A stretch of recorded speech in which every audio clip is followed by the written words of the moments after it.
Isang dalagang walang ina, isang magsasaka na balo na walang asawa, at 3 batang hindi alam kung ano ang pakiramdam ng mainit na yakap.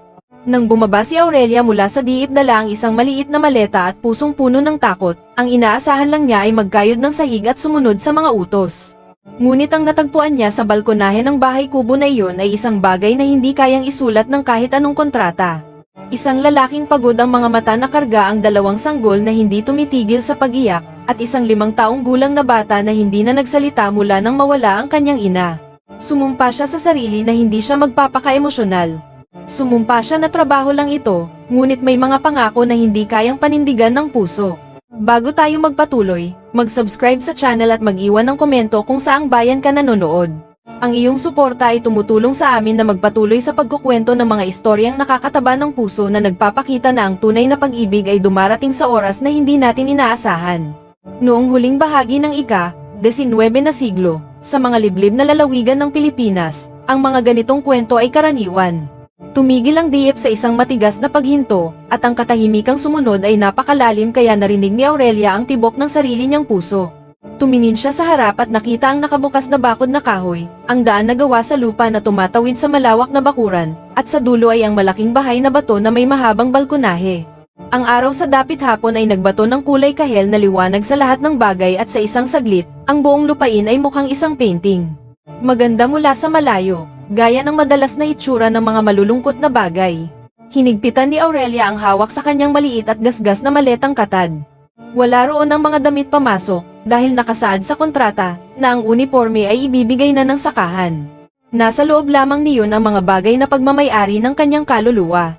Ang rosaryong kahoy na mula sa kanyang ina, isang kupas na asul na laso na may amoy pa ng lavender ng kanyang buhok, isang piraso ng punda na sinimulang bordahan ni Aurelia na hindi niya natapos, at isang liham na hindi niya kailanman nabasa hanggang sa dulo.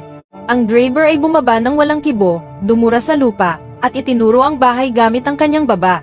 Bumaba si Aurelia ng mag-isa, nararamdaman ang pamamanhid ng kanyang mga binti mula sa halos 2 araw na biyahe.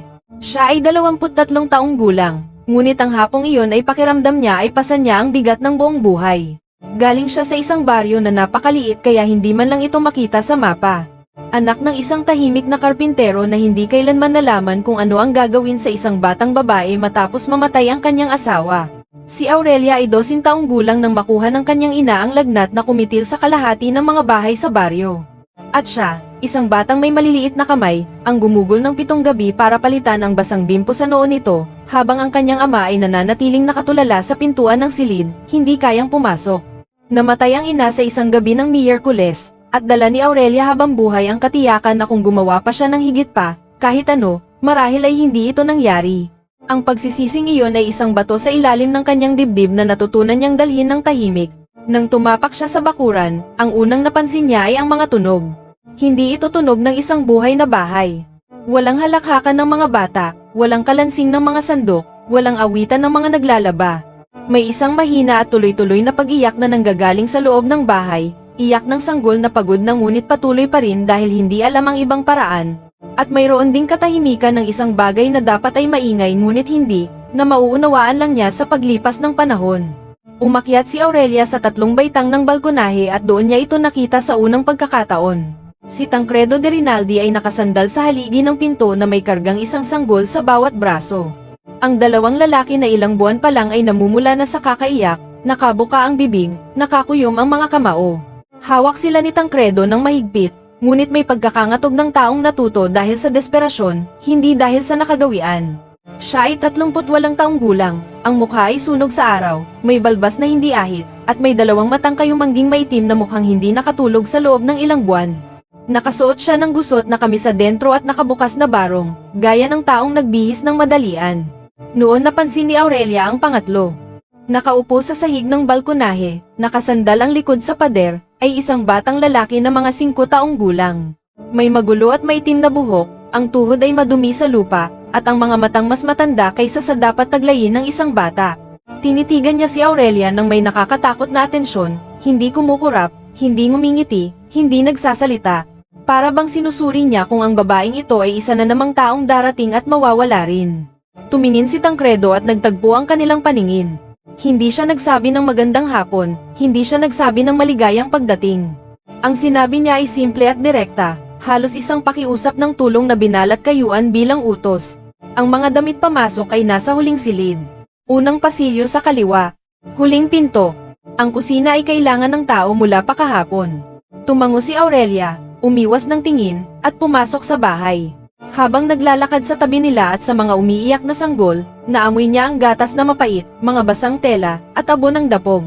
Ang loob ng bahay ay malaki, may mabibigat na muwebles na puno ng alikabok. Mga kurtinang dating maputi ay naninilaw na. At isang katahimikang hindi kapayapaan, kundi kapabayaan. Ang sumalubong sa kanya sa dulo ay si Lola Algisa, isang babaeng mga 65 taong gulang, payat na parang tuyong sanga, na nakayuko at inuubo sa bawat tatlong pangungusap. Hinawakan ni Algisa ang mga kamay ni Aurelia at tiningnan siya ng may halo ng pag-asa at awa na nagpadama sa dalaga ng kilabot. Ipinaliwanag ng matanda ang lahat sa ilang salita, parang taong wala ng hininga para sa mahabang paliwanag. Si Beatrice, ang asawa ni Tancredo, ay namatay wala pang 7 buwan ang nakalilipas. Lumabas siya para mangabayo ng mag-isa sa isang umagang mahamog, gaya ng nakasanayan, ngunit ang kabayo ay nadulas sa bangin at nahulog siya sa paraang hindi na siya nailigtas. Nang matagpuan nila ito, huli na ang lahat. Ang mga kambal na sina Leon at Dario ay wala pang 1 buwang gulang nang mawalan ng ina. Si Cosimo, ang panganay, ay kasama ng kanyang ina nang isuot nito ang sinturon ng kabayo, at ang huling ginawa niya ay kumaway mula sa bakod ng bahay. Mula noong araw na iyon, ang bata ay hindi na bumuka ang bibig para magsalita. Ikinuwento ni Algisa na may 3 dalagang naunang kumuha para tumulong, ngunit walang nagtagal ng higit sa 2 linggo. Ang isa ay umalis na umiiyak sa ika-4 na araw. Sinabing ang bahay ay may mabigat na hangin ng kalungkutan na nakakasakit. Ang isa ay basta na lang naglaho sa bukang liwayway nang walang paalam. Ang huli ay nagsabing walang sapat na pera sa mundo na makakabayad sa pag-aalaga ng 2 sanggol na hindi natutulog at isang batang tumitingin sa mga tao na parabang nakakakita siya sa loob ng mga ito. Ipinaliwanag ni Algisa na siya mismo ay nanatili lang dahil sa pagmamahal sa alaala ni Beatrice, na itinuring niyang parang sariling anak, ngunit hindi na kaya ng kanyang katawan. Ang kanyang ubo ay lumalala linggo-linggo, at ang kanyang anak sa isang malayong probinsya ay pinapauwi na siya. Aalis siya sa loob ng 3 araw.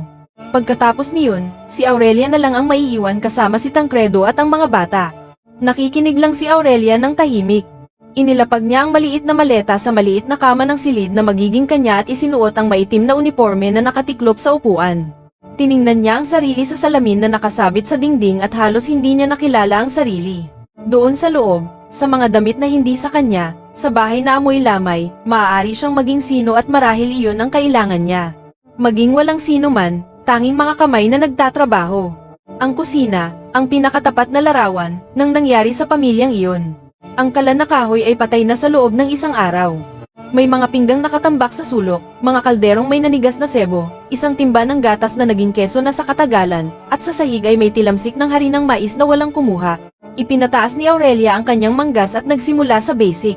Sinindihan ng apoy, pinainit ang tubig, kinuskos ang bawat kaldero hanggang kumintab, naghiwa ng kalabasa, nagbabad ng sitaw, at nagluto ng simpleng sabaw mula sa nahanap sa pantry. Nagtrabaho siya ng ilang oras nang walang tigil. At ang trabaho ay isang biyaya, dahil habang gumagalaw ang kanyang mga kamay, ang kanyang isip ay walang iniisip. Nang dumilim ang gabi, ang kusina ay may iba na namang amoy. Ang sabaw ay kumukulo sa apoy, at ang kakaning mais ay nagkukulay ginto sa lutuan. Dinala ni Aurelia ang tray sa hapagkainan kung saan nakasanayang kumain ni Tancredo. Natagpuan niya itong nakaupo sa malaking mesa kasama si Cosimo. Ang mga kambal ay nasa isang duyan na gawa sa kahon, sa wakas ay nakatulog matapos ang ilang oras na pag-iyak. Tiningnan ni Tancredo ang tray nang may ekspresyong hindi mabasa ni Aurelia. Hindi ito pagkagulat, kundi isang bagay na mas malapit sa sakit na bumabalik kapag may nangyayaring mabuti, dahil ang mabuting bagay ay nagpapaalala sa lahat ng nawala. Kumain siya ng tahimik at kumain din si Cosimo sa tabi niya, tahimik din. Nanatiling nakatayo si Aurelia malapit sa pinto, gaya ng hinihingi ng kanyang tungkulin, naghihintay na ligpitin ang mga plato. Sa isang sandali, huminto si Cosimo sa pagkain, at tumitig sa kanya ng may malalaki at seryosong mata. Tiningnan siya ni Aurelia nang hindi ngumingiti, hindi nagsasalita, hindi pilit. Tinitigan lang niya ito, para bang sinasabing walang salita. Nakikita-kita. Nagpatuloy ang bata sa pagkain. Nang gabing iyon, matapos makatulog ang buong bahay, nagising ang mga kambal ng pasigaw 2:00 ng madaling araw, gaya ng babala ni Algisa. Narinig ni Aurelia ang iyak na tumatagos sa manipis na dingding at narinig din ang mabigat na hakbang ni Tancredo patungo sa silid. Narinig niya ang pagtatangkang pakalmahin ang mga ito. Ang awkward na pagduyan sa kahon, ang isang malalim na boses na bumubulong ng mga salitang hindi gumagana. Patuloy na umiyak ang mga sanggol.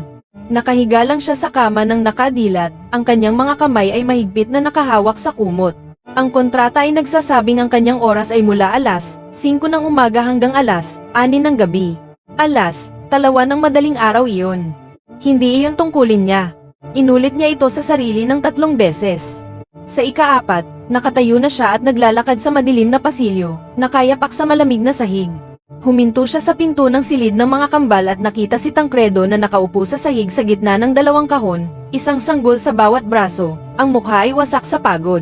Tumingin ito sa kanya at para bang gusto siyang pabalikin sa higaan, na gusto nitong sabihin hindi niya kailangan ng tulong, na kaya niya ng mag-isa, ngunit wala siyang sinabi. Nanatili siyang nakatingin sa kanya ng may krudong katapatan, ng taong wala ng lakas para magpanggap. Pumasok si Aurelia nang hindi nagpapaalam. Kinuha niya si Dario, ang pinakamalakas umiyak, at iduyan ito sa kanyang dibdib. Pagkatapos, gumawa siya ng isang bagay na hindi niya pinlano, na hindi niya pinag-isipan, nakusa na lang lumabas na parang may pinto na nakakandado na kusa ring bumukas. Nagsimula siyang umawit. Isa itong lumang oyayi na kinakanta ng kanyang ina habang nananahi. Isang simpleng himig ng ilang nota na tungkol sa isang ilog, sa buwan, at sa isang maliit na bangkang nagdadala ng antok hanggang sa pampang kung saan naghihintay ang mga bata. Hindi na inawit ni Aurelia ang kantang iyon sa loob ng 11 taon, mula noong gabing ipinikit ng kanyang ina ang mga mata sa huling pagkakataon. Ngunit doon, sa madilim na silid na amoy pulbos at gatas, ang himig ay bumalik ng buo, para bang nakaimbak ito sa isang lugar at naghihintay ng tamang panahon. Huminto sa pag-iyak si Dario, sumunod si Leon. Ang katahimikang nabuo ay halos banal. Hindi gumalaw si Tancredo, hindi nagsalita, nanatili lang doon, nakaupo sa sahig na may kargang anak, nakatingin sa babaeng dumating kaninang umaga bilang estranghero at ngayon, sa paraang hindi niya maipaliwanag, ay tila ang tanging tao sa mundo na alam ang gagawin. Pinanatili ni Aurelia ang tingin sa bata, iniiwasan ng mata ni Tancredo, dahil alam niya, sa katiyakan ng taong nasaktan na dati, na kung titingnan niya ang lalaking iyon sa sandaling iyon, kasama ang lahat ng kanyang kahinaan. May isang bagay sa loob niya ang gagalaw patungo sa isang lugar na wala nang balikan. At ipinangako niya sa sarili na hindi magpapaka-emosyonal, na trabaho lang ito, na ang bahay na iyon, ang mga bata, at ang lalaking iyon ay hindi kanya. Ang problema, ang ilang pangako ay ipinanganak na alam na agad na mababali. Si Lola Alguisa ay umalis ng Martes ng umaga, balot ng makapal na alampay kahit mainit ang panahon, nakasandal sa braso ng manugang na sumundo sa kanya. Bago sumakay sa jeep, hinawakan niya ang mukha ni Aurelia at sinabi lang ang isang bagay. Ang bahay na ito ay may sakit, iha. Hindi ang bubong o ang mga dingding, kundi sa loob. Alagaan mo ito gaya ng pag-aalaga sa mga tao. Tumango si Aurelia nang hindi lubos na nauunawaan kung ano ang ibig sabihin yun. Mauunawaan niya ito sa mga susunod na linggo. Sa pag-alis ni Alguisa, ang sakahan ay naging parang katawang walang balat, lahat nakalantad, lahat masakit. Si Tancredo ay ginugugol ang buong araw sa pastulan at sa mga bukid, lumalabas bago sumikat ang araw at bumabalik pagkalubog nito, para bang ang pagtatrabaho hanggang sa mamatay ang tanging gamot na alam niya laban sa kanyang nararamdaman. Ang mga kambal ay nangangailangan ng patuloy na atensyon. Kakain tuwing 3 oras, palit ng lampin, ligo, karga, at si Cosimo ay nananatili sa parehong sulok ng balkonahe, nakaupo, nakayakap sa tuhod, nakatingin sa abot tanaw, para bang naghihintay ng taong hindi nababalik. Mabilis na napagtanto ni Aurelia, na ang kontratang pinirmahan niya ay walang kinalaman sa realidad ng bahay na iyon. Ang papel ay nagsasabing katulong. Ang kailangan ng sakahan ay isang taong magdudugtong sa lahat habang ang mga piraso ay sinusubukang buuin muli. Sa mga unang araw na wala si Alguisa, nagtatag siya ng routine na nagdala ng kaayusan sa kaguluhan ng hindi humihingi ng permiso. Gigising siya alas 4:30 bago ang sinumang manok, at ang unang gagawin ay sindihan ang kalan at pakuluin ang tubig. Ihahanda ang bote ng mga kambal, papatitigan ang mga ito. Paliliguan sa planggana na natutunan niyang balansehin sa isang silya sa kusina. Pagkatapos ay gagawa ng kape para kay Tancredo at ihahanda ang mesa bago pa ito lumabas, dahil napansin niyang naiirita ito sa kanyang presensya kapag kumakain, hindi dahil sa kawalan ng galang, kundi dahil sa kahihiyang makita sa ganong kahinaan ng lalaking hindi marunong humingi ng tulong. Kaya natutunan niyang maging invisible sa tamang sandali at present sa mga oras na kinakailangan. At ang matalinong abilidad na ito ang unang bagay na nagsimulang baguhin ang ritmo ng bahay. Sa ikalawang linggo, inasikaso ni Aurelia ang paglalaba. May tambak na mga kumot, kamisa dentro, lampin, at tuwalya sa silid sa likod na walang gumagalaw sa loob ng ilang buwan. Pinakuluan niya ang lahat sa isang dambuhalang kawa sa bakuran. Kinuskos sa lababo hanggang magkasugat-sugat ang kanyang mga daliri, isinampay sa mga alambreng inimbento niya sa pagitan ng dalawang puno ng bayabas. Nang bumalik si Tancredo mula sa pastulan ng hapon na iyon at nakita ang bakuran na puno ng puting labada na humahampas sa hangin, itinigil niya ang kabayo at nanatiling nakatingin ng matagal. Hindi siya nagsalita, ngunit gabing iyon, sa unang pagkakataon sa loob ng maraming buwan, natulog siya sa isang malinis na kumot na amoy sabon at araw, at may maliit na bagay sa loob niya ang lumuwag, parang buhol na nagsisimulang humiwalay ng walang nakakapansin. Inayos din ni Aurelia ang pantry, hiniwalay ang mabuti sa bulok na, at natuklasang ang sakahan ay naglalabas ng mas marami kaysa sa kinokonsumo. May mga kalabasa, kamote, mais, sitaw, itlog na sagana, at labis na gatas. Ang kulang ay hindi pagkain, kundi taong magluluto nito. Nagsimula siyang magluto gaya ng itinuro ng kanyang ina, nang may pasensya at pag-iingat, nilalagyan ng kung ano ang meron at iniimbento kung ano ang wala. Ang amoy ng totoong pagkain ay muling lumabas sa bintana ng kusina at kumalat sa bakuran, at ang mga manggagawa sa sakahan, na hanggang noon ay kumakain lang ng malabnaw na sitaw, at tuyong kakanin ay nagsimulang tumingin sa bahay na bato ng may tahimik na pasasalamat. Ngunit ang pinakamahalagang pagbabago ay hindi nagaganap sa kusina o sa bakuran, nagaganap ito sa balkonahe, sa sulok kung saan nakaupo si Cosimo araw-araw. Hindi sinubukan ni Aurelia na kausapin siya, hindi tinanong kung bakit hindi siya nagsasalita, hindi inutosang ngumiti, hindi ginawa ang mga mabubuting bagay na ginagawa ng mga tao na nakakatulong lang para itulak ang bata sa loob ng kanyang sarili. Ang ginawa niya ay maupong malapit sa kanya tuwing hapon, sa pagitan ng kanyang mga trabaho. Uupo siya sa sahig ng balkonahe, mga 2 metro ang layo, ilalabas ang isang pirasong sinulid at karayom at magsisimulang magborda. Hindi siya titingin, wala siyang inaasahan. Mananatili lang doon ng tahimik, ginagawa ang trabaho ng kanyang mga kamay, habang ang bata ay ginagawa ang trabaho ng kanyang mga iniisip. Sa ikatlong araw ng ritual na iyon, lumingon si Cosimo at pinanood ang mga daliri ni Aurelia na gumagalaw sa tela. Sa ika-5 araw, lumapit siya ng kaunti. Sa ika-7 araw, umupo siya sa tabi nito, sobrang lapit na halos magdampi na ang kanilang balikat, at nanatili roon, tahimik gaya ng dati, ngunit sa ibang paraan. Dati, iyon ay katahimikan ng taong nagtatago sa mundo, ngayon ay katahimikan ng taong nakahanap ng kasama. Sa isa sa mga hapon na iyon, nagbuburda si Aurelia ng isang dilaw na bulaklak nang makaramdam siya ng hawak sa kanyang braso. Itinuro ni Cosimo ang bulaklak at sa kanyang mga mata ay may tanong na hindi niya mabigkas. Naunawaan ni Aurelia, kumuha ng isa pang tela, ipinasok ang sinulid sa isang malaking karayom, at ibinigay sa kamay ng bata. Pagkatapos ay ginabayan niya ang maliliit na daliri nito, ipinapakita kung paano pumasok at lumabas ang karayom, kung paano gumuguhit ang sinulid. Gumawa si Cosimo ng 3 tabinging tusok at itinataas ang tela para tingnan. Hindi siya ngumiti, ngunit ang kanyang mga mata ay nagningning sa paraang agad na nakilala ni Aurelia, dahil iyon ang parehong kislap na nakikita niya sa salamin noong bata siya kapag tinuturuan siya ng kanyang ina ng parehong bagay. Ang kislap na iyon ay halos nagpaguho sa kanya, kinailangan niyang lumingon at magkunwaring may pumasok sa kanyang mata, dahil kung iiyak siya sa harap ng bata, baka isipin nitong may nagawa siyang mali. Mula ng araw na iyon, sumusunod na sa kanya si Cosimo sa buong bahay, hindi parang malagkit na anino, kundi parang tahimik na satellite na umiikot sa ligtas na distansya. Kung saan pumupunta si Aurelia, lilitaw siya pagkalipas ng ilang minuto. Kung nasa kusina ito, uupo siya sa dumiang malapit sa pinto. Kung nasa bakuran si Aurelia, nananatili siyang nakadapa sa ilalim ng puno ng bayabas para magmasid. Kung kumakanta siya para patulugin ang mga kambal, sasandal si Cosimo sa dingding ng pasilyo at makikinig ng nakapikit, para bang ang musika ay pumapasok sa kanya sa daang hindi kaya ng mga salita. Napansin ni Tancredo ang pagbabago sa kanyang anak bago niya napansin ang pagbabago sa sarili. Isang gabi, umuwi siya ng mas maaga mula sa pastulan at nakita ang eksena na nagpatigil sa kanya sa pinto ng kusina. Nakaupo si Aurelia sa mahabang bangko habang karga si Dario, pinapasuso, habang si Leon ay natutulog sa kahon, dinuduyan ng telang itinali niya sa kisame. At si Cosimo ay nasa kabilang dulo ng bangko, nakaupo ng nakadekwatro, nagbuburda ng seryoso sa isang tela, nakalabas ang dila dahil sa sobrang focus.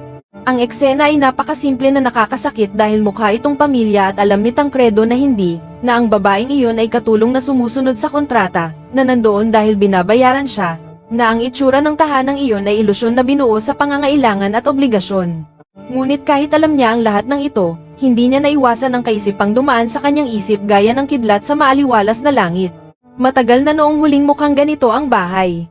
Tumingin si Aurelia at nakita siya sa pinto. Sa isang saglit, bago pa sila makapagtayo ng depensa, ang kanilang paningin ay nagtagpo ng walang proteksyon. Walang Panginoon at katulong sa segundong iyon. May dalawang pagod na tao lamang na pasan ang kanilang mga sakit at dahil sa tadhana, ay napunta sa ilalim ng parehong bubong. Pagkatapos ay lumipas ang saglit, umiwas ng tingin si Tancredo, nagubo, at tinanong kung handa na ang hapunan. Sumagot si Aurelia ng oo at bumalik sa pagtingin sa bata. Ang normal na buhay ay bumalik sa paggana gaya ng makinang nagkaroon ng aberya at naayos muli, ngunit alam nilang dalawa na may nangyari sa segundong iyon, kahit walang may lakas ng loob na bigyan ng pangalan ang nararamdaman. Lumipas ang mga linggo at ang bahay ay nagkaroon ng hitsura na wala na sa loob ng isang taon. Ang mga silid ay malinis, ang mga kortina ay nilabhan, ang mga muebles ay wala ng alikabok. Ang hardin sa harap na dati inaalagaan ni Beatrice ay nagsimulang magpakita ng buhay. Dahil si Aurelia, sa kaunting oras na libre siya, ay binubunot ang mga damo at dinidiligan ang natira. Hindi niya ito ginagawa dahil sa obligasyon, ginagawa niya ito dahil ang lupang pinabayaan ay nagdudulot sa kanya ng kalungkutang hindi niya kayang balewalain. Hindi niya alam na pinapanood siya ni Tancredo mula sa malayo, kapag lumuluhod siya sa lupa at nagtatrabaho gamit ang mga kamay sa hardin. Hindi niya alam na nananatili itong nakatayo sa bintana ng kanyang opisina habang lumalamig ang kape sa kanyang kamay. Pinapanood ang babaeng tumatrato sa lupa ni Beatrice ng may respeto na hindi niya kailanman hiniling at dahil doon ay napakalaki ng kahulugan. Nang panahong iyon nagsimulang lumitaw si Flaminia. Si Flaminia ay may-ari ng katabing lupain, mas maliit pero maayos, isang biyudang 45 taong gulang na nawalan ng asawa 3 taglamig na ang nakalilipas. At mula noon ay pinapatakbo na ang lahat ng mag-isa gamit ang kamay na bakal. Siya ay babaeng maganda sa paraang strikto, ang buhok ay laging nakapush up, ang mga damit ay laging perpekto, ang tindig ng taong hindi yumuyuko sa kahit sino. Mula nang mamatay si Beatrice, si Flaminia ay nagsimulang bumisita sa sakahan ng madalas, laging may dalang kung ano, isang kakanin, damit para sa mga bata, payo tungkol sa pamamahala ng lupain. Alam ng lahat sa rehiyon ang gusto nito, maliban kay Tancredo. O marahil ay alam niya at nagkukunwaring hindi, dahil mas madali iyon. Ang unang pagkakataong nakita ni Flaminia si Aurelia, ang kanyang mga mata ay nanliit sa paraang halos hindi mapansin. Nanatili siyang tahimik sa loob ng ilang segundo, sinusukat ang dalaga mula ulo hanggang paa gamit ang matatalas na mata ng taong sumusukat sa banta bago magpasya kung paano lalabanan. Pagkatapos ay ngumiti, isang ngiting hindi umabot sa mga mata, at sinabihan si Tancredo na nakahinga siya ng maluwag dahil sa wakas ay mayroon na siyang mahusay na tulong sa bahay. Ang salitang mahusay, ay lumabas na may bigat na agad naramdaman ni Aurelia, dahil iyon ay papuri na may kasamang bakod. Mahusay para sa trabaho, wala nang iba. Nagsimulang bumisita si Flaminia ng mas madalas matapos ang araw na iyon. Pumupunta siya ng 2-3 beses sa isang linggo, laging maganda ang bihis, laging may regalo, laging may praktikal na dahilan na nagtatakip sa tunay na dahilan. Nagdala siya ng mananahi mula sa bayan para gumawa ng mga bagong damit para sa mga bata. Nagdala ng doktor para tignan ang mga kambal. Nagdala ng mungkahi kung paano ayusin ang accounting ng sakahan. Ang bawat kilos ay mapagbigay sa labas at estratehiko sa loob, dahil sa tuwing may nare-resolbang problema si Flaminia, mas nagiging kailangan siya. At sa tuwing nagiging kailangan siya, ang distansya sa pagitan niya at ng posisyon ng asawa ay umiikli. Nakikita ni Aurelia ang lahat at walang sinasabi dahil wala naman siyang dapat sabihin. Si Flaminia ay malaya, may-ari ng lupa, respetado ng komunidad. Si Aurelia ay isang katulong na may pirmadong kontrata at isang maleta ng mga gamit na nasa ilalim ng kama. Ang paghahambing ay napaka-absurd na hindi man lang ito nakasakit. Ang nakakasakit, at hinding-hindi ito aaminin ni Aurelia kahit sa sarili, ay ang makita si Flaminia na kargahin si Leon at umiyak ang bata. Ang makita si Flaminia na sinusubukang kausapin si Cosimo at lumalayo ang bata. Ang makita si Flaminia na nag-aalok ng kakanin kay Dario at umiiwas ang bata, naghahanap ng ibang tao sa silid. Alam ng mga bata ang isang bagay na hindi pa kayang aminin ng mga matatanda, at ang mga bata ay hindi marunong magsinungaling. Isang araw, nagdala si Flaminia ng kakaning mais at umupo sa balkonahe kasama si Tancredo habang nagsisilbi ng kape si Aurelia. Ang usapan ay tungkol sa negosyo, tungkol sa panukalang pagbili ng baka na magiging paborable sa dalawa. Si Flaminia ay nagsasalita ng may katalinuhan, at nakikinig si Tancredo ng may respeto. At pinanood ni Aurelia mula sa malayo na sila ay isang magkaparehang may punto sa papel. Dalawang katabing sakahan, dalawang biyudo, tamang edad, magkaparehong interes. Iyon ang uri ng kasal na aaprubahan ng buong rehiyon, ang uri ng pagsasama na magpapagaan sa buhay ni Tancredo, mas organisado, mas tanggap. Nang gabing iyon, habang pinapatulog ang mga kambal, nagulat si Aurelia sa sarili na kumakanta ng oyayin ng kanyang ina ng basag ang boses, hindi dahil sa lungkot para sa sarili, kundi dahil sa isang pakiramdam na hindi niya mapangalanan.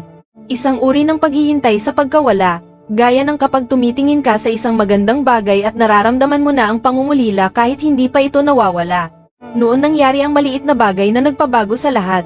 Si Aurelia ay nasa silid ng mga kambal kasama si Dario na nakakatulog sa kanyang lap, at si Leon ay natutulog na sa kahon nang makarinig siya ng magaan na hakbang sa pasilyo. Lilitaw si Cosimo sa pinto, nakayapak at nakapajama, yakap sa dibdib ang piraso ng telang bordado na ibinigay ni Aurelia sa kanya linggo na ang nakakaraan.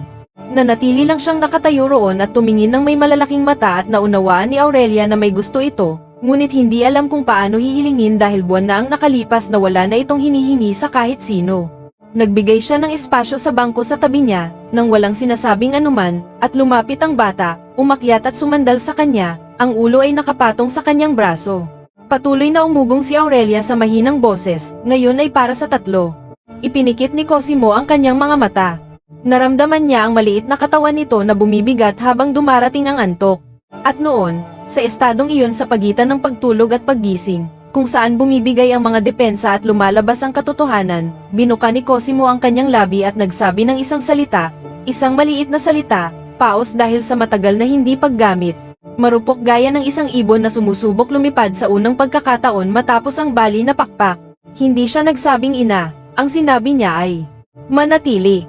Nawalan ng hininga si Aurelia, nanatiling nakatigil, natatakot na ang anumang galaw ay makabasag sa sandaling iyon, para bang may hawak siyang isang bagay na gawa sa pinakapinong bubog. Iyon ang unang salitang sinabi ni Cosimo sa loob ng higit aping buwan at pinili niyang sabihin ito sa kanya. Hindi sumagot si Aurelia dahil kung bubuksan niya ang kanyang bibig, ang lalabas doon ay isang hagulgol na gigising sa buong bahay. Niyakap lang niya ng mahigpit ang bata at patuloy na kumanta ng may nangangatog na boses. Sa pinto ng silid, sa anino ng pasilyo, si Tancredo ay nakatayo. Pumunta siya para i-check ang mga kambal, gaya ng ginagawa niya gabi-gabi bago matulog, at nakita ang eksenang iyon. Nakita niya ang kanyang panganay, ang bata na naging rebultong bato mula nang sumakay ang ina sa kabayo at hindi na bumalik, nakapulupot sa lap ng isang babaeng nandoon lang sa loob ng isang buwan. At narinig ang salitang, manatili. Isinandal ni Tancredo ang kanyang ulo sa hamba ng pinto at ipinikit ang kanyang mga mata at nakaramdam ng isang bagay na matagal na niyang hindi nararamdaman. Hindi iyon sakit, hindi iyon pangungulila, iyon ay takot. Takot na mangailangan muli ng isang tao. Takot na ang babaeng nagpabalik sa buhay ng kanyang anak ay baka isang araw ay umalis, bitbit ang lahat ng kanyang muling binubuo nang hindi niya namamalayan at takot lalo na sa kung ano ang lumalaki na sa loob niya at hindi na niya matatawag na pasasalamat. Dahil ang pasasalamat ay hindi nagpapatibok ng puso sa ganoong paraan. Ang salita ni Cosimo ay nagpabago sa bahay sa paraang walang nagplano at walang nakapigil. Parang lamat sa isang dam, maliit sa simula, halos hindi nakikita, ngunit kung saan nagsisimulang dumaan ang buong masa ng tubig. Matapos ang gabing iyon, hindi na agad nagsimulang magsalita ang bata ng madalas. Hindi iyon gumagana ng ganoon. Ang katahimikan ng ilang buwan ay hindi natutunaw sa isang salita, ngunit may nabasag sa loob niya, isang layer ng proteksyon na binuo niya para mabuhay sa sakit, na ngayon ay nagsisimulang bumigay sa mga gilid. Nakagawian na ni Cosimo na hilahin ang laylayan ng palda ni Aurelia kapag may gusto siya, isandal ang ulo sa braso nito kapag tumatabi siya rito, humanap ng mga mata nito kapag may kinatatakutan siya. Hindi siya tumatawag ng sino man sa pangalan, hindi siya bumubuo ng pangungusap, ngunit ang tahimik na komunikasyon sa pagitan niya at ni Aurelia ay may linaw na higit pa sa anumang tunog. Para bang ang dalawa ay nagsasalita ng isang wikang umiiral lang sa pagitan nila, gawa sa mga kilos, tingin, at presensya. Nagbago rin ang mga kambal. Si Leon at Dario, na noong mga unang araw ay umiiyak ng walang tigil at natutulog ng pabalik-balik, ngayon ay may routine na nagpapakalma sa kanila. Gigising sila sa amoy ng kape na inihahanda ni Aurelia bago sumikat ang araw, iinom ng bote sa tamang oras. Maliligo sa planggana ng kusina na may tamang temperatura ng tubig at matutulog sa tunog ng uyaing iyon na bahagi na ng hangin ng bahay gaya ng amoy ng kahoy sa dapog. Si Dario, ang pinakamalikot sa dalawa, ay nakagawian na ang hawakan ng daliring hintuturo ni Aurelia habang umiinom at hindi bibitawan hanggang hindi nakakatulog. Si Leon, ang pinakamahinahon, ay ipipikit lang ang mga mata kapag naramdaman ang kamay nito sa kanyang likod, na gumagawa ng mabagal na bilog. Ang mga iyon ay maliliit na kilos, halos walang kabuluhan, ngunit kapag pinagsama-sama ay bumubuo ng isang dambuhalang bagay. Tiwala. Ang mga sanggol na iyon na hindi nakilala ang ina ay nagtitiwala sa isang estranghero ng lahat ng kailangan nilang ilagak sa isang tao para makapamuhay sa mundo. Pinapanood ni Tancredo ang lahat ng ito nang may damdaming hindi niya alam kung paano hahawakan. Siya ay praktikal na tao, sanay magresolba ng problema gamit ang trabaho at pagpapasya. Ang sirang bakod ay inaayos. Ang tagtuyot ay tinatamaan, humuhukay ng balon, ang negosyo ay humihina, nakikipagnegosasyon, ngunit ang nangyayari sa loob ng kanyang sariling bahay ay hindi problemang nalulutas ng mga kamay. Iyon ay isang bagay na pumasok ng hindi humihingi ng permiso, na lumalaki sa katahimikan gaya ng mga ugat sa ilalim ng lupa at na araw-araw ay mas mahirap balewalain. Napapansin niya ang mga bagay na hindi niya gustong mapansin. Napapansin niya kung paano itinatali ni Aurelia ang kanyang buhok gamit ang asul na laso ng kanyang ina kapag iniisip nitong walang nakatingin. Napapansin niya ang paraan ng pagkagat nito sa ibabang labi kapag nagpo-focus sa pagbuburda. Napapansin niya na ang kanyang mga kamay, bagamat magaspang sa sobrang trabaho, ay may nakakamanghang lambot kapag hinahawakan ng kanyang mga anak at napapansin niya, nang may lumalaking iritasyon, na ang unang kaisipang pumapasok sa kanya paggising, ay ang amoy ng kape na inihahanda nito. At ang huling kaisipan bago matulog ay ang tunog ng oyayi na nanggagaling sa silid ng mga kambal. Isang linggo ng umaga, si Tancredo ay nagkakabit ng kabayo para magsimba sa simbahan sa katabing bayan. Nang lumitaw si Cosimo sa kuwadra, at hinila ang laylayan ng kanyang kamisa dentro. Itinuro ng bata ang bahay at pagkatapos ay ang kabayo. Inulit ang kilos ng may pagpupumilit, naintindihan ni Tancredo. Gusto ng kanyang anak na sumama si Aurelia sa kanila. Ipinaliwanag niyang si Aurelia ay maiiwan para magbantay sa mga kambal, na iyon ang kanyang trabaho, na walang kwentang sumama siya. Binitawan ni Cosimo ang kamisa dentro ng kanyang ama, umupo sa sahig sa kuwadra at nagdekuwatro ng may pagmamatigas na bago, na buhay, na mukhang kalusugan. Tiningnan ni Tancredo ang kanyang anak at nakaramdam ng isang bagay na humihigpit sa kanyang dibdib, dahil ang kilos na iyon ng pagkakapritsyo ay ang pinakanormal na bagay na ginawa ni Cosimo sa loob ng halos isang taon. Iyon ay kilos bata at ang bata ay eksaktong iyon ang huminto siyang maging noong araw na lumabas ang kanyang ina para mangabayo at hindi na bumalik. Nagsimba si Tancredo ng mag-isa, ngunit sa buong tagal ng sermon ang kanyang isip ay nasa bahay. Iniisip niya si Cosimo na nakaupo sa sahig sa kuwadra na nakadekuwatro. Iniisip niya si Dario na nakakapit sa daliri ni Aurelia. Iniisip niya ang tunog ng oyaing iyon na tumatagos sa mga dingding sa gabi, at na kung minsan ay nagugulat siyang inuugong ng hindi namamalayan habang nagtatrabaho sa pastulan at iniisip niya si Beatrice. Iniisip niya ito ng may sakit na hindi na matalim gaya ng kutsilyo, kundi nagbago na sa isang bagay na mas malalim, mas malawak, gaya ng peklat na hindi na masakit, ngunit nararamdaman kapag nagbabago ang panahon.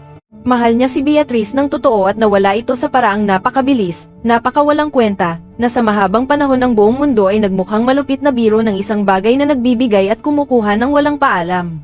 Ngayon, halos isang taon na ang nakalipas, ang buhay ay sumusubok magbigay muli at natatakot siyang tumanggap. Pagkatapos ng misa, hinarang siya ni Flaminia sa pag-uwi. Lilitaw ito na nakakabayo sa isang kanto, para bang nagkataon, kahit na walang ginagawa si Flaminia na nagkataon lang. Sabay silang naglakad at nagsalita ito tungkol sa ani, tungkol sa presyo ng baka sa perya, tungkol sa mga paksang may katuturan sa pagitan ng dalawang magkapitbahay na may-ari ng lupa. Ngunit pagkatapos ay nagbago ang tono.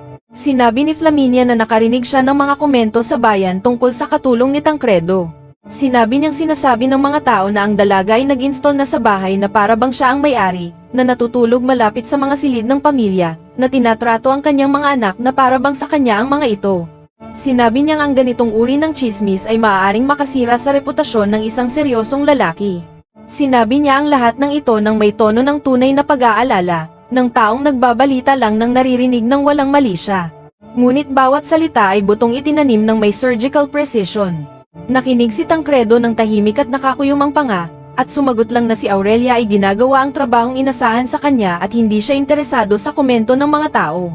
Hindi na nagpumilit si Flaminia, ngumiti lang ng bahagya at sinabing nandoon lang siya para sa anumang kailangan nito, gaya ng dati.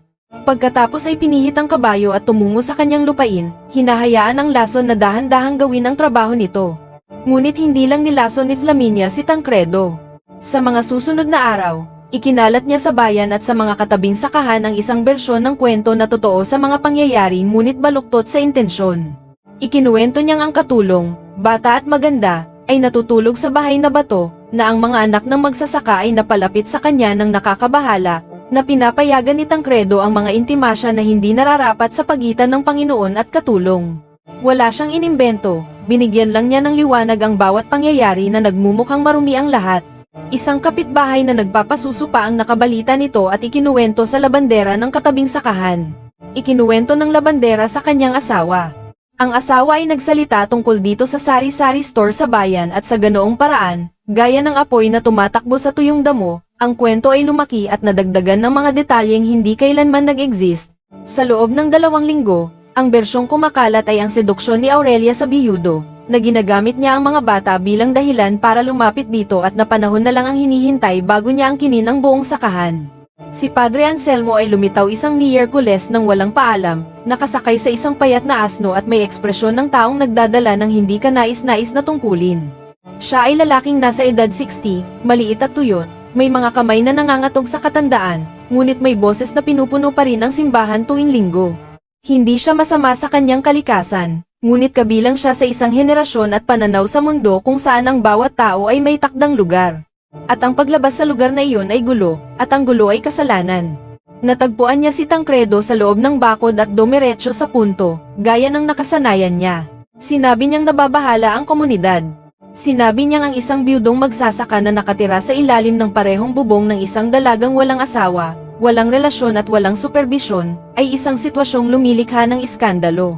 Sinabi niyang nauunawaan niya ang pangangailangang magkaroon ng tulong sa mga bata, ngunit may mga angkop na paraan para resolbahin ang usapin at ang kasal sa isang babaeng may posisyon ang solusyong magbibigay ng benepisyo sa lahat. Hindi niya binanggit ang pangalan ni Flaminia, ngunit hindi na kailangan. Nakinig si Tancredo sa pari, nang may respeto na dapat niya sa lalaking nagbinyag sa kanyang mga anak.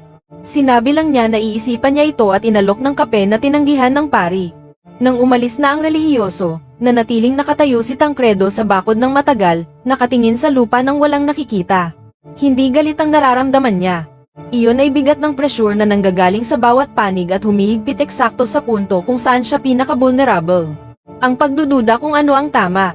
Hindi nalaman ni Aurelia ang pagbisita ng pari mula kay Tancredo, nalaman niya ito mula kay Biagio, ang pinakamatandang manggagawa sa sakahan, isang lalaking hindi madaldal na nagtatrabaho roon mula pa noong panahon ng ama ni Tancredo. Natagpuan ni Biagio si Aurelia, na nagsasampay ng labada, at sinabihan ito ng diretsahan na mag-ingat. Sinabi niyang ang kapitbahay ay gumagalaw na ng kanyang mga pyesa, na ang pari ay dumating na para punuin ang isip ng amo at sa rehiyong iyon, kapag nagpa siya ang mga makapangyarihan na ang isang tao ay problema, ang taong iyon ay naglalaho sa isang paraan o sa iba. Nagpasalamat si Aurelia kay Biagio, at tinapos ang pagsasampay ng nangangatog ang mga kamay. Nang hapon na iyon, habang pinapaliguan ang mga kambal sa planggana ng kusina, naramdaman niya sa unang pagkakataon na baka nagiging makasarili siya. Alam niya kung ano ang nararamdaman niya para sa bahay na iyon, para sa mga bata, at alam din niya kung ano ang nagsisimula niyang maramdaman para kay Tancredo. Bagamat ibinabaon niya ang damdaming iyon ng napakalalim na kung minsan ay nagagawa niyang magpanggap na hindi ito umiiral. Ngunit ang nararamdaman niya ay hindi mahalaga. Ang mahalaga ay ang idinudulot ng kanyang presensya. Kung nawalan ng respeto ang komunidad kay Tancredo, kung ang negosyo ay nagdusa, kung ang kanyang mga anak ay lumaking may marka ng iskandalo, ang sisi ay mapupunta sa kanya, hindi dahil sa may ginawa siyang mali, kundi dahil sa pananatili ng matagal sa lugar na hindi sa kanya. Nang gabing iyon, hindi kumanta si Aurelia para sa mga kambal, inilagay niya ang mga ito sa duyan ng maingat. Tinakpan ang bawat isa ng tela na gusto nila, at lumabas sa silid ng tahimik. Napansin ito ni Cosimo at lumitaw sa pinto ng pasilyo na hawak ang telang bordado, hinahanap siya ng tingin. Yumuko siya, hinaplos ang buhok nito at sinabi sa mahinang boses na matulog na maayos ang lahat. Hindi gumalaw ang bata. Nanatili siyang nakatingin sa kanya ng may mga mata na nakakakita ng sobra para sa isang batang 5 taong gulang, para bang alam niyang may mali. Para bang nakikilala niya sa mga kilos ni Aurelia ang parehong tahimik na paalam na nakita niya sa kanyang ina noong umagang mahamog na iyon, nang isuot ni Beatrice ang sinturon ng kabayo at kumaway mula sa bakod sa huling pagkakataon. Pumasok si Aurelia sa kanyang silid at umupo sa maliit na kama. Tiningnan ang maliit na maleta sa ilalim ng kama. Ang parehong dala niya noong dumating siya. Binuksan niya ito at nakita ang rosaryo ng kanyang ina, ang asul na laso, ang piraso ng burda na hindi natapos, ang liham. Kinuha niya ang liham at inilaglag ng maingat. Iyon ay mula sa kanyang ina, isinulat ilang araw bago mamatay, nang ang lagnat ay malakas na, ngunit ang linaw ng isip ay dumarating at umaalis pa rin. Hindi kailanman naunawaan ni Aurelia ang pagbasa nito hanggang sa dulo dahil sa tuwing susubukan niya, ang sakit ay humaharang sa kalagitnaan. Ngunit gabing iyon, sa dahilang hindi niya maintindihan, naramdaman niyang dapat na niyang tapusin. Binasa niya ng dahan-dahan, sinusundan ang nangangatog na sulat kamay ng kanyang ina gamit ang dulo ng daliri. Ang unang mga linya ay alam na niya ng kabisado. Mga salita ng pag-ibig, pakiusap ng patawad dahil sa maagang pag-alis, payo sa anak na magpakatatag. Ngunit sa huli ang bahaging hindi niya kailanman narating ay nagsasabi ng isang bagay na nagpabitaw sa kanya sa papel at nagtakip sa kanyang bibig gamit ang dalawang kamay para hindi makagawa ng ingay. Isinulat ng ina na ang tanging bagay na pinagsisisihan niya talaga ay ang hindi pamumuhay ng may higit na tapang, na ginugol niya ang buong buhay sa paggawa ng kung ano ang inaasahan, sa pagiging asawa na dapat niyang maging, sa pananatili sa lugar na itinakda sa kanya at sa huli, sa sandaling ang lagnat ay kinukuha na ang lahat. Ang natira ay hindi ang mga obligasyong natupad, kundi ang mga sandaling naglakas loob siyang maging masaya. Hinihiling niya sa kanyang anak na huwag gawin ang parehong pagkakamali, huwag hayaan ang takot sa iisipin ng iba na nakawin ang inaalok ng buhay, ang maging matapang kung saan ang ina ay hindi naging matapang. Nanatiling nakaupo si Aurelia sa kama, kasama ang liham sa kanyang lap ng matagal, umiiyak ng walang tunog. Pagkatapos ay pinunasan ang mukha, itinupi ang liham, ibinalik ito sa maleta at nagsimulang ayusin ang kanyang mga gamit. Aalis siya sa bukang liwayway, hindi dahil sa kawalan ng tapang, kundi dahil sa mismong tapang na iyon. Kailangan niya ng tapang para umalis bago pa lumaki ang pinsala, bago pa mas mapalapit ang mga bata, bago pa magbayad si Tancredo ng presyong napakataas para sa isang bagay na hindi man lang siya sigurado kung umiiral sa pagitan nila. Iyon ang tamang kilos, ang responsableng kilos. Ang kilos na magdudulot ng sakit ngayon para maiwasan ang mas malaking sakit pagkatapos. Kahit iyon ang sinasabi niya sa sarili, habang tinutupi ang kanyang apron, at inilalagay sa upuan. Hinintay niyang makatulog ang bahay, hinintay niyang maghari ang katahimikan, ang mabigat na katahimikan ng mga bahay sa probinsya kung saan ang hangin man ay tila natutulog pagkalipas ng hating gabi. Pagkatapos ay kinuha ang maleta, isinuot ang sapatos at binuksan ang pinto ng silid ng dahan-dahan. Iniiwasan ang langit-ngit na alam na niya. Ang pasilyo ay madilim. Naglakad siya ng dahan-dahan, lumampas sa pinto ng silid ng mga kambal nang hindi tumitingin sa loob, dahil kung titingin siya, hindi na siya makakapagpatuloy. Dumaan sa kusina, kung saan ang kalan ay may init pa ng huling baga. Dumaan sa sala kung saan ang malaking mesa ay naghihintay sa almusal na hindi na niya ihahanda. Dumating sa pinto sa likod at ipinatong ang kamay sa hawakan. Noon niya narinig ang mga hakbang sa likuran niya. Maliliit na hakbang, nakayapak, nagmamadali. Lumingon siya at nakita si Cosimo, nakatayo sa gitna ng madilim na kusina, ang telang bordado ay mahigpit na yakap sa dibdib, ang malalaking mata na basang-basa na sumasalamin sa kaunting liwanag na pumapasok mula sa bintana. Tiningnan ng bata ang maleta sa kamay ni Aurelia. Tiningnan ang pinto at naunawaan ang lahat ng may brutal na linaw na tanging mga bata lang ang mayroon. Ang ibabang labi ay nanginig, ang buong katawan ay nanginig. At pagkatapos, ay binuka ni Cosimo ang kanyang bibig at nagsalita. Hindi siya bumulong gaya ng noong isang beses, hindi siya bumulong sa pagitan ng pagtulog at paggising. Nagsalita siya gamit ang buong boses, punit-punit sa disuso at desperasyon, isang boses ng isang batang 5 taong gulang na naririnig sa parehong pagkakataon, masyadong maliit at masyadong malaki para sa dapat niyang sabihin. At ang sinabi niya ay 2 salita na pumasok sa Aurelia na parang kulog. Ina, manatili. Binitawan ni Aurelia ang maleta. Hindi iyon isang pagpapasya, iyon ay ang katawan na basta na lang nagbitiw, para bang ang 2 salitang iyon ay pumutol sa mga sinulid na humahawak sa kanyang determinasyon na umalis. Napaluhod siya sa sahig ng kusina at tumakbo sa kanya si Cosimo, inihagis ang kanyang mga braso sa leeg nito at kumapit ng may lakas na hindi nararapat sa isang maliit na katawan. Iyon ay lakas ng taong nawalan na ng isa at hindi na kayang mawalan muli. Niyakap ni Aurelia ang bata at humagulgol. Umiyak siya ng totoo, nang hindi nag-aalala sa ingay, nang hindi nag-aalala sa anuman. Umiyak siya para sa batang iyon na may dalang katahimikan na kasing laki ng mundo at na piniling basagin ito para sa kanya. Umiyak siya para sa ina na hindi kailanman nagkaroon ng tapang at na humiling sa anak na magkaroon nito. Umiyak siya para sa sarili sa lahat ng buwan na lumipas sa pagpapanggap na walang nararamdaman, na iyon ay trabaho lang, na ang bahay na iyon at ang mga bata at ang lalaking iyon ay hindi naging lahat para sa kanya. Lilitaw si Tancredo sa pinto ng kusina pagkalipas ng ilang segundo, nagising sa pag-iyak, nakasuot lang ng pantalon ng pajama at magulo ang buhok ng taong nagising ng madalian. Nakita niya ang maleta sa sahig, nakita ang kanyang anak na nakakapit kay Aurelia, nakita ang pinto sa likod na nakabukas ng bahagya sa madilim na gabi at naunawaan niya. Nanatiling nakatayo, hindi gumagalaw, hindi nagsasalita. Ang kanyang mga mata ay nagpunta mula sa maleta, kay Aurelia, mula kay Aurelia kay Cosimo, mula kay Cosimo sa pinto. At pagkatapos ay bumalik kay Aurelia at nanatili roon. At sa tingin iyon ay napakaraming bagay na ang katahimikan ng kusina ay tila kumakalampag sa sobrang punong-puno. May takot. Ang parehong takot na dinadala niya sa loob mula noong araw na matagpuan nila si Beatrice sa bangin. May galit, hindi laban sa kanya, kundi laban sa lahat ng nagtutulak sa kanya palabas ng bahay. May pakiusap, isang pakiusap na ang lalaking gaya ni Tancredo ay hindi kailanman bibigkasin dahil pinalaki siyang naniniwalang ang lalaki ay hindi humihingi, ang lalaki ay nagre-resolba, ngunit higit sa lahat, sa ibabaw ng takot at galit at pakiusap. May katotohanang hindi na niya maitatago. Kailangan niya ito, hindi bilang katulong, hindi bilang yaya ng kanyang mga anak, hindi bilang praktikal na solusyon sa isang problema sa bahay. Kailangan niya ito gaya ng pagkailangan ng hangin, ng tubig, ng dahilan kung bakit ang susunod na araw ay may katuturan. Si Cosimo ay nakakapit pa rin kay Aurelia nang magsalita muli. Ngayon, habang tumitingin sa kanyang ama, sinabi niya, aalis siya nang may boses na nangangatog at iyon ay sabay na akusasyon at pakiusap ng tulong. Si Tancredo ay lumuhod sa tabi nila.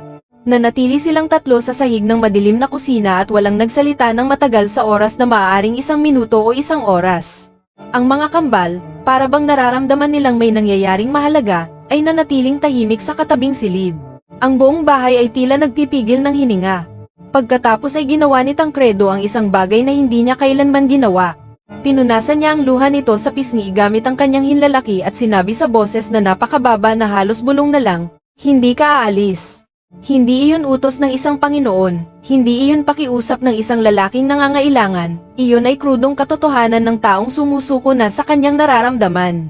Nandoon, nang walang ebidensya, nang walang paghahanda, nang hindi alam kung ano ang susunod na mangyayari. Tiningnan siya ni Aurelia at nakita sa mata ni Tancredo ang parehong bagay na nakikita niya sa mata ni Cosimo, ang marka ng taong nawalan na at hindi na kayang mawalan muli. At naunawaan niya sa sandaling iyon na ang pag-alis ay hindi magiging tapang, iyon ang magiging pinakamalaking kaduwagan ng kanyang buhay, dahil tatakas siya hindi sa panganib, kundi sa pag-ibig. At ang pagtakas sa pag-ibig dahil sa takot sa iisipin ng iba ay eksaktong iyon ang ginawa ng kanyang ina sa buong buhay nito at napinagsisihan niya sa huling liham na isinulat niya.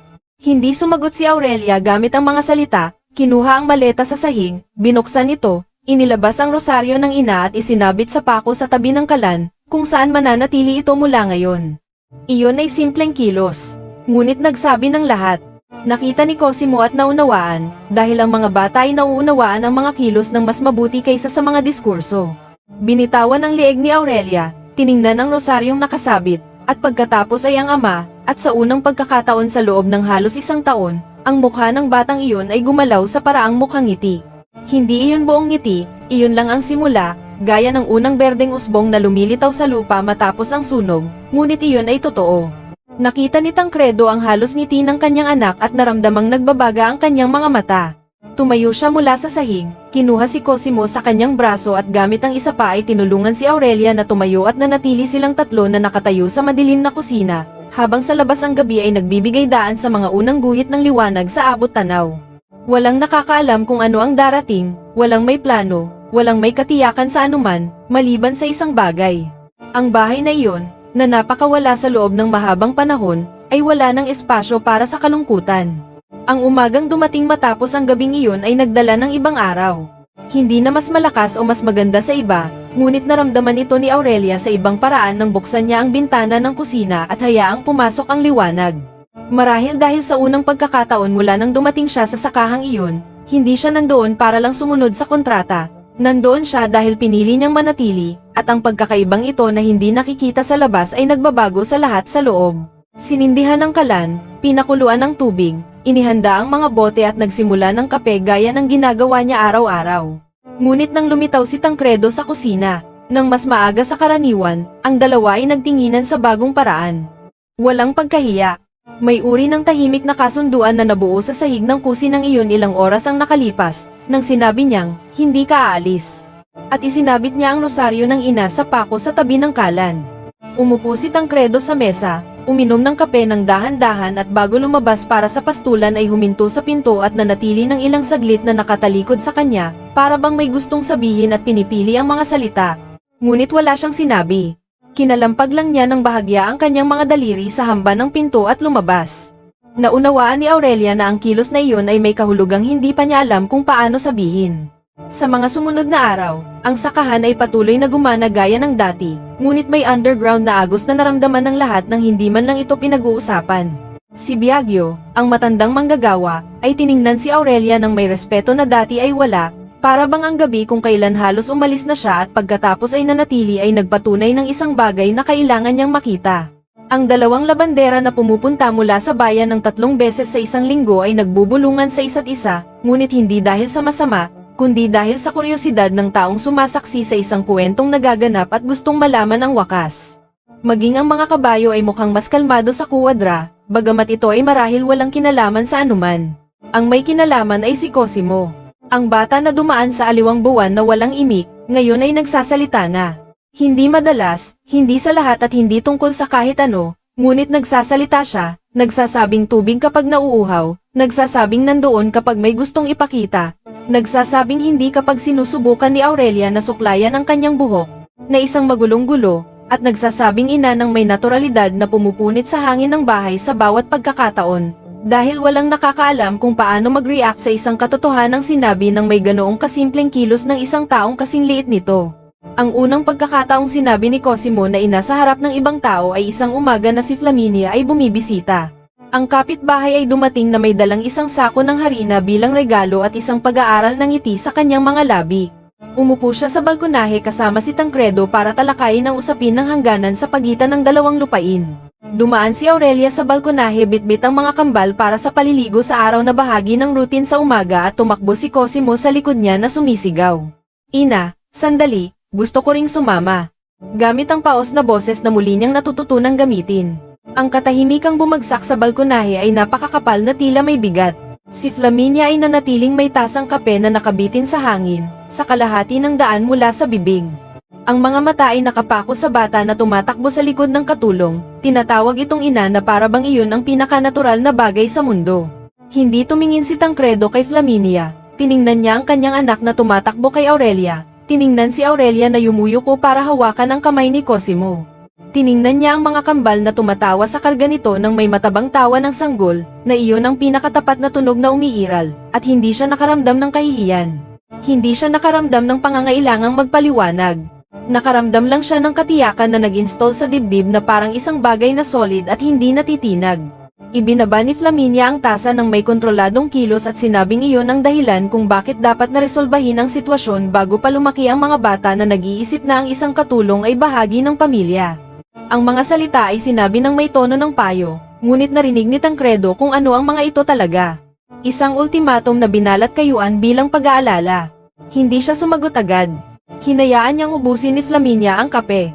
Tinalakay nila ang usapin ng hangganan ng may sibilisasyon at umalis siya sakay ng kanyang kabayo, tuwid at elegante gaya ng dati. Ngunit gabing iyon, matapos makatulog ang mga bata, si Tancredo ay gumawa ng isang bagay na hindi niya kailanman ginawa. Kumatok siya sa pinto ng silid ni Aurelia, binuksan niya at natagpuan itong nakatayo sa pasilyo na may ekspresyong sabay na desidido at vulnerable, isang kombinasyon na hindi niya naisip na posible sa mukha ng lalaking gaya niya. Sinabi ni Tancredo na kailangan niyang makipag-usap sa kanya at na hindi maaaring sa kusina. Hindi sa sala o sa anumang lugar ng bahay kung saan ang mga papel ng Panginoon at katulong ay umiiral. Sinabi niyang gusto niyang makipag-usap bilang si Tancredo, tanging si Tancredo lang, at hiniling sa kanya na samahan siya sa hardin. Lumabas sila sa pinto sa likod at naglakad hanggang sa hardin na inaalagaan ni Aurelia, iyon na dating kay Beatrice.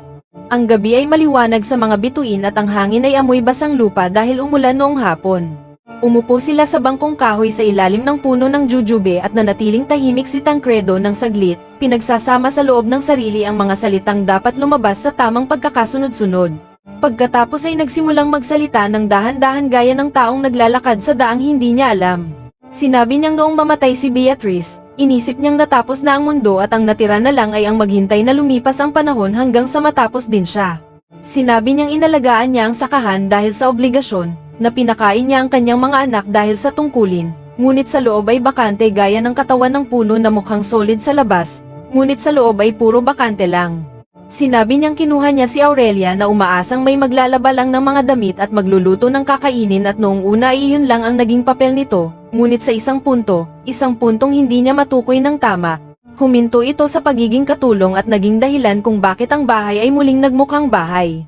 Sinabi niyang nakikita niya kung paano tinatrato nito ang kanyang mga anak at hindi obligasyon ang nagpapagalaw sa mga kamay na iyon kapag nagpapalit ng lampin sa mga kambal alas 3 ng madaling araw. Hindi kontrata ang nagpapataas ng kanyang boses sa uyaing iyon gabi-gabi at hindi iyon trabaho na nagdala kay Cosimo para bumalik sa pagsasalita. Iyon ay isang bagay na hindi nabibili, hindi kinukuha, hindi ipinipilit sa sinuman. Iyon ay isang bagay na simpleng umiiral sa kanya at nag-overflow sa lahat ng kanyang hinahawakan. Sinabi niyang alam niya ang sinasabi ng komunidad, na alam niya ang gusto ni Flaminia, na alam niya kung ano ang sa tingin ni Padre Anselmo ang tama, at sinabi niyang wala siyang pakialam sa anuman sa mga iyon, na ang tanging opinyon na mahalaga ay kanya.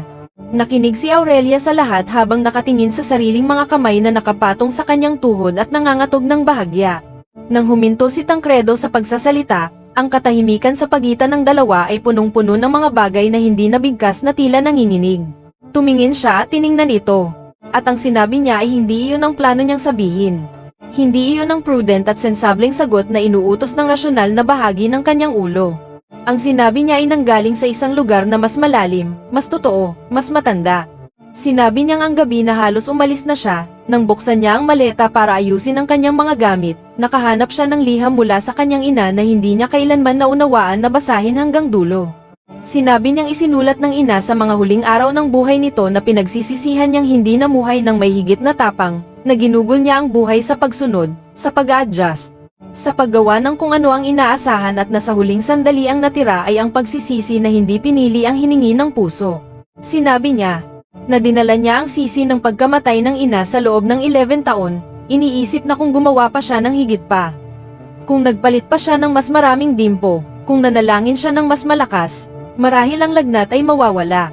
Ngunit na ngayon ay nauunawaan niya na ang sisi ay hindi kailanman naging para sa hindi pagliligtas sa ina mula sa lagnat. Ang sisi ay dahil inuulit niya ang parehong pagkakamali na ginawa ng kanyang ina. Nabubuhay siya sa takot, takot na makaramdam, takot na magbilong, takot na sakupin ang espasyong inisip niyang hindi sa kanya. Nakinig si Tancredo nang hindi pumuputol at nang matapos siya ay gumawa siya ng isang simpleng bagay na nagsabi ng higit sa anumang salita. Inilabas niya mula sa bulsa ng kanyang kamisa dentro ang isang maliit na bagay at inilagay sa kamay ni Aurelia. Iyon ay isang singsing, hindi mamahaling alahas na ginto na may kumukutitap na bato.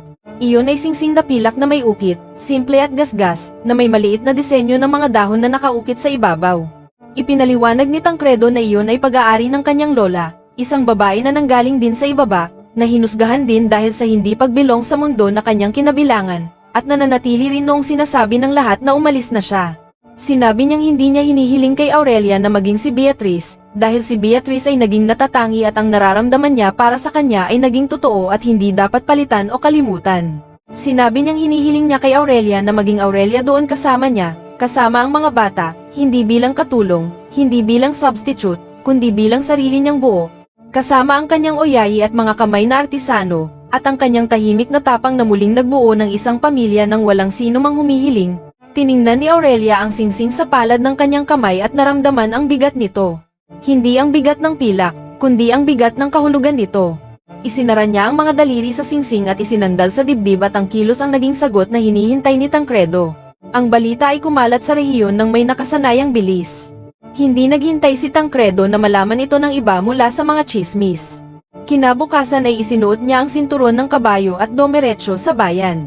Dumaan sa sari-sari store, sa barbero, sa harap ng simbahan at sa bawat lugar ay sinabi ang parehong bagay. Gamit ang parehong boses na desidido, papakasalan niya si Aurelia.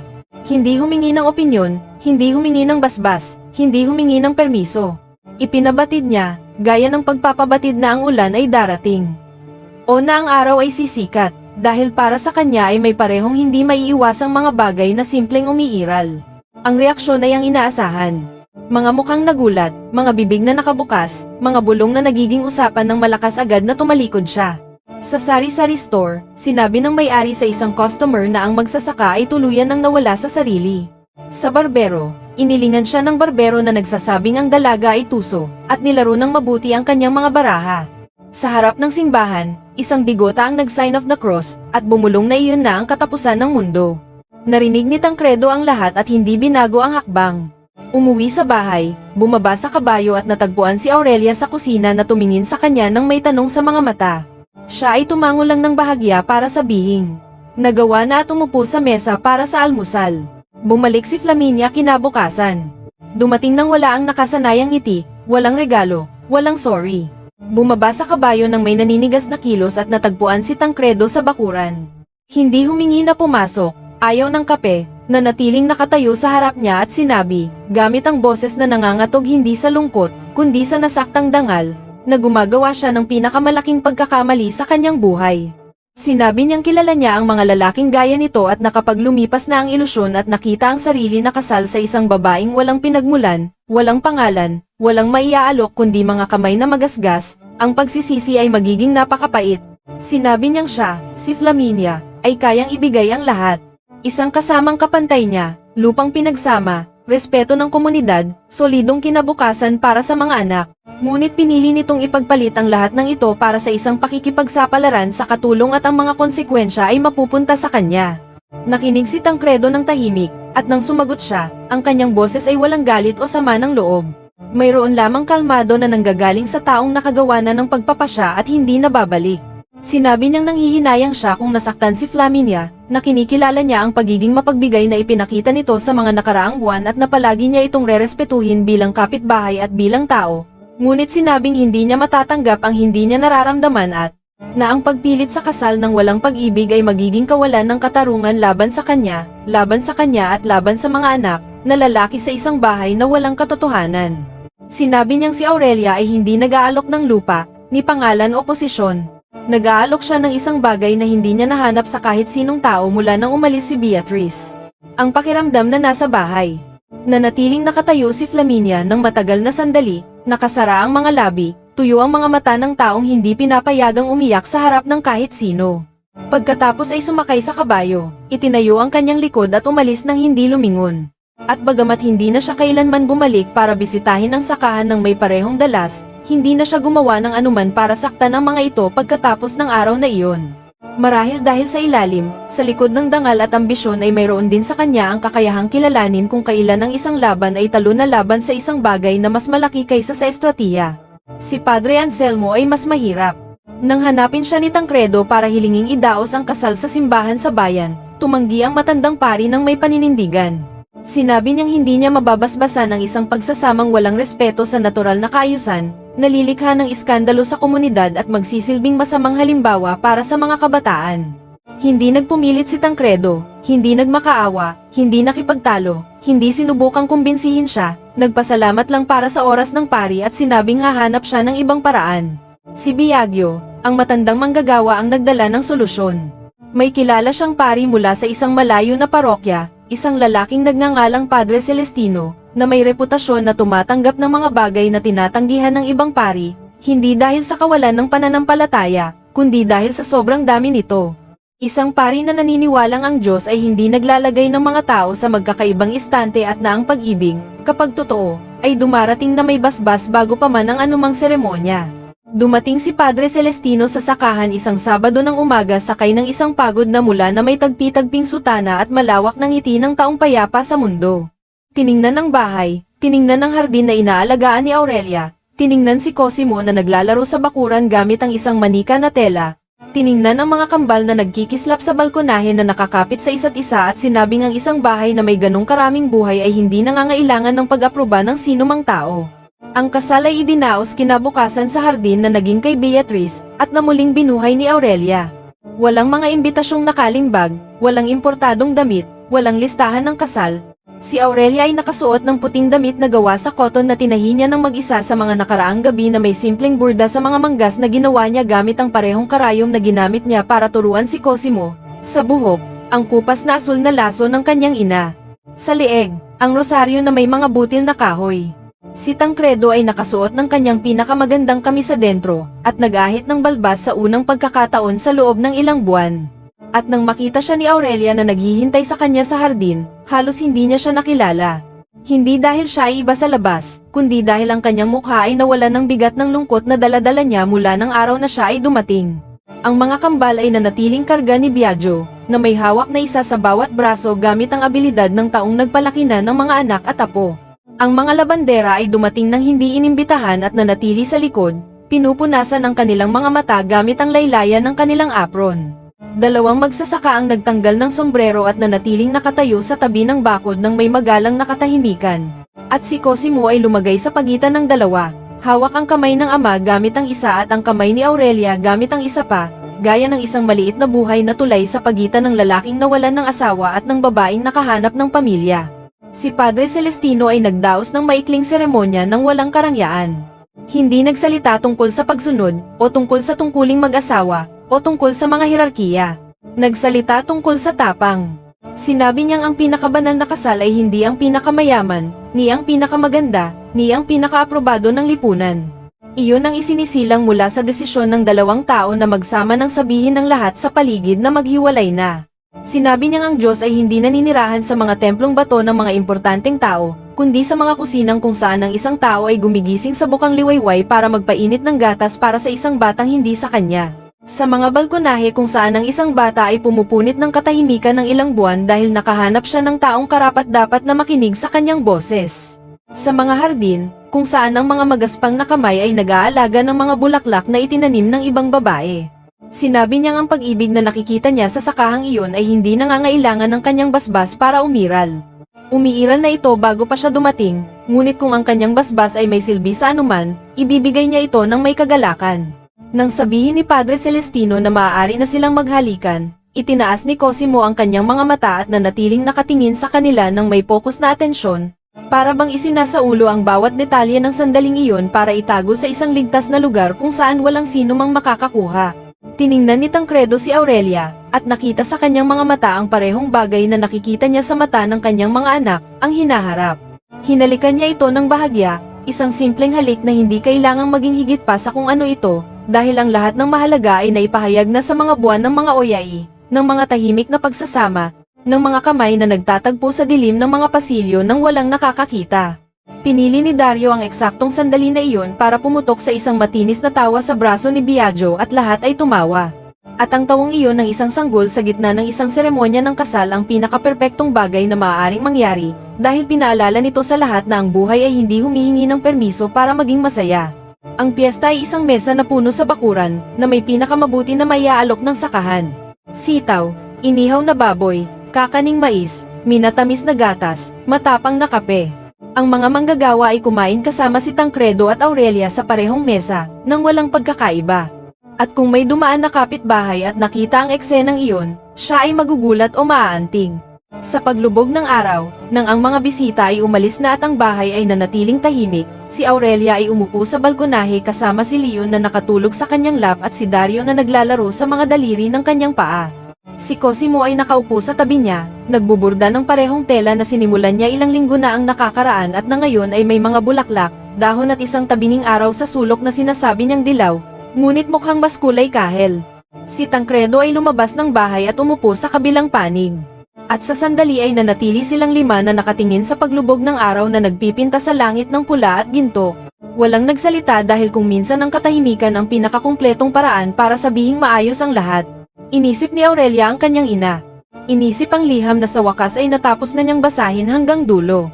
Inisip ang batang 12 taong gulang na nagpapalit ng bimpo sa noo ng isang babaeng namamatay at sinisisi ang sarili sa hindi paggawa ng sapat at naunawaan ng may linaw na dumarating lang matapos ang matinding sakit, na ang ina ay hindi namatay, dahil hindi siya gumawa ng sapat. Ang ina ay namatay dahil ang lagnat ay mas malakas kaysa sa anumang basang bimpo at walang anumang magagawa ang isang bata. Ang sisi na dinala ni Aurelia sa loob ng 11 taon ay natunaw ng dahan-dahan, gaya ng tuyong dahon na sa wakas ay humihiwalay sa sanga kapag umihip ang tamang hangin. Hindi ito naglaho ng tuluyan dahil ang ilang sakit ay nag-iiwan ng marka kahit matapos gumaling, ngunit naging mas magaan na sapat para makahinga ng malalim nang hindi nararamdaman ang pagpitpit ng dibdib. Ang mga buwan na dumating matapos iyon ay hindi naging madali, kailanman ay hindi. Ilang kapitbahay ang huminto sa pagbati kay Tancredo sa bayan. Ang sari-sari store ay mas matagal na nagde-deliver ng mga order ng sakahan. Sa perya, may ibang magsasaka na nagbabago ng daan kapag nakikita sila, ngunit wala sa mga iyon ang may lakas na naramdaman noon, dahil sina Tancredo at Aurelia ay hindi umaasa sa pag-aproba ng sinuman para malaman kung ano ang binuo nila. Ang sakahan ay yumabong. Dinala ni Aurelia sa administrasyon ng bahay ang parehong dedikasyon na inilalagay niya sa lahat at natuklasan niyang may talento siya sa pag-aayos ng account, sa pakikipagnegosasyon sa mga supplier, sa pagpaplano ng pantry para walang kulang at walang sumobra. Nagsimulang makibahagi si Tancredo sa kanya ng mga desisyon na dati ay ginagawa niyang mag-isa, hindi dahil sa obligasyon ng asawa, kundi dahil ang kanyang mga payo ay mabuti, at siya ay may sapat na katalinuhan para kilalanin ito. Ang mga kambal ay gumawa ng unang hakbang sa isang maaraw na umaga. Si Leon at Dario pagkalipas ng 2 araw, para bang kailangan ng panahon para magkaroon ng tapang. Si Cosimo ay napaka-proud sa kanyang mga kapatid na tumakbo siya sa buong bahay na sumisigaw na naglalakad na sila.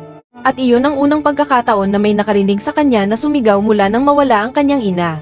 Ang tunog ng kanyang boses na umaalingaw-ngaw sa mga silid ay isang bagay na nagpasandig kay Biagio, isang lalaking 502 gulang at higit pa na nakakita na ng lahat sa buhay, sa dingding at umiyak na parang bata. Isang linggo, halos isang taon matapos ang kasal, si Padre Anselmo ay lumitaw sa sakahan nang walang paalam. Si Aurelia ay nasa kusina, at naramdaman niyang nagyelo ang kanyang tiyan nang makita ang payat na asno na nakatali sa bakod. Ngunit ang pari ay hindi dumating ng may mga sermon o mga hatol, dumating siya ng tahimik, hawak ang kanyang sombrero at may ekspresyong hindi kailanman nakita ni Aurelia sa mukhang iyon na tumigas na. Natagpuan niya si Tancredo sa balkonahe at humiling na makipag-usap ng pribado. Pumasok ang dalawa sa opisina, at nanatili roon ng halos 1 oras. Nang lumabas sila, si Tancredo ay may mapulang mga mata at ang pari ay may parehong kakaibang ekspresyon na sa wakas ay nakilala ni Aurelia bilang kahihiyan. Si Padre Anselmo ay lumapit sa kanya, huminto at sinabi sa boses na mababa at nangangatog na humihingi siya ng patawad, sinabing naging hindi makatarungan siya, na humatol siya ng hindi kilala, na hinayaan niyang madala siya ng boses ng iba, sa halip na tumingin gamit ang sariling mga mata. Sinabi niyang kaninang umaga, habang dumarating sa daan, nakasalubong niya si Cosimo, na naglalaro sa bakod ng sakahan at ang batang iyon na hindi nagsasalita, ay tumingin sa kanya at nagsabing, "Magandang umaga." At na ang 2 salitang iyon, sinabi ng may naturalidad ng isang bata na bumalik na sa buhay, ay nakagawa ng higit pa sa anumang sermon na siya mismo ay ipinangaral sa buong buhay niya. Tiningnan ni Aurelia ang pari at hindi nakaramdam ng galit. Nakaramdam siya ng isang bagay na kahawig ng pakikiramay dahil naunawaan niya na ang matandang lalaking iyon ay preso rin ng parehong mga tuntunin na sinubukan niyang ipatupad at na ang pagkilala sa pagkakamali sa edad na iyon ay nagkakahalaga ng tapang na hindi niya maaaring maliitin. Sinabi niyang tinatanggap niya ang patawad at inalok ito ng kape. Ang pari ay pumayag at umupo sa mesa ng kusina. At nang pumasok si Cosimo ng patakbo at umakyat sa dumi ang malapit kay Aurelia, tinatawag siyang ina. Ang matandang pari ay ibinaba ang kanyang mata sa tasa at walang sinabi, ngunit ang kanyang mga labi ay gumalaw sa isang bulong na maaaring isang panalangin o maaaring tahimik na pagkilala lamang na may mga bagay sa mundo na mas malaki kaysa sa anumang tuntuning inimbento ng mga tao. Isang hapon, mga taon pagkatapos, si Aurelia ay nasa balkonahe at nagbuburda, habang ang mga kambal, na ngayon ay may mga binti na matatag at ang mga tuhod ay palaging sugatan, ay tumatakbo sa bakuran. Nakikipagkarera kung sino ang mauuna sa puno ng jujub. Si Cosimo, na ngayon ay isang batang matalino at mapagmasid ang mga mata, na gustong magbasa at magburda at hindi nakakakita ng anumang kontradiksyon sa dalawa, ay nakaupo sa tabi niya kasama ang kanyang burda, at ang dalawa ay nagtatrabaho ng tahimik. Sa pagiging magkasama na hindi nangangailangan ng mga salita, si Tancredo ay bumalik mula sa pastulan ng mas maaga noong araw na iyon. Itinali ang kabayo, umakyat sa mga baitang ng balkonahe at huminto sa likod ni Aurelia, ipinatong ang kanyang mga kamay sa kanyang balikat. Nanatili siyang nakatingin sa mga anak na naglalaro, sa hardin na may mga bulaklak, sa bahay na amoy pagkain at malinis na labada. Ang rosaryo na may mga butil na kahoy na patuloy na nakasabit sa pako sa tabi ng kalan at na makikita mula sa bintana ng kusina. Tinanong siya kung ano ang iniisip nito. Ngumiti si Aurelia nang hindi inaalis ang mata sa borda at sinabing iniisip niya na dumating siya sa sakahang iyon dala ang isang maleta na napakaliit na kasya sa ilalim ng kama, na sa loob ng maletang iyon ay may rosaryo. Isang laso, isang piraso ng borda at isang liham at na ngayon, kung kailangan na niyang umalis, kakailanganin na niya ng isang buong diip para madala ang lahat ng kanyang dala, hindi mga bagay, kundi ang lahat. Si Tancredo ay pinisil ng bahagya ang kanyang balikat at hindi sumagot dahil hindi na kailangan.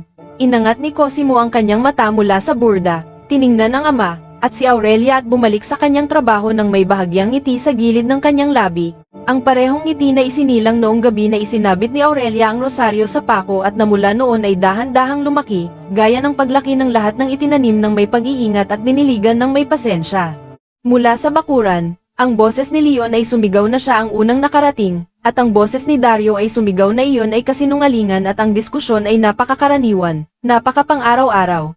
Napakakahanga-hangang normal na ipinikit ni Aurelia ang kanyang mata ng isang saglit at hinayaang pumasok ang tunog na iyon sa kanya gaya ng oyayi, dahil iyon ang oyayi ng bahay na iyon, ang oyayi na dumating para kumanta ng hindi namamalayan. Kung ang kuwentong ito ay tumama sa iyong puso, kung sa anumang sandali ay naramdaman mong nagbabaga ang iyong mga mata, huwag mo itong itago para sa sarili lang.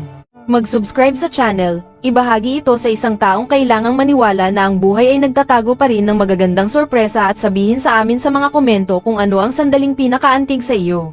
Binabasa namin ang bawat mensahe at para sa inyo kaya kami nagpapatuloy sa pagdadala ng mga kwento na nagpapakita na kung minsan ang pamilya na kailangan natin ay hindi ang kasama nating isilang, kundi ang pamilyang inilalagay ng buhay sa ating daan. Kung naantig ang inyong puso, huwag kalimutang i-like ang video, mag-iwan ng inyong komento, at mag-subscribe sa mga lihim ng pamilya upang hindi ninyo makaligtaan ang ating mga susunod na makabuluhang kwento. Maraming salamat sa inyong suporta at patuloy na pagsubaybay.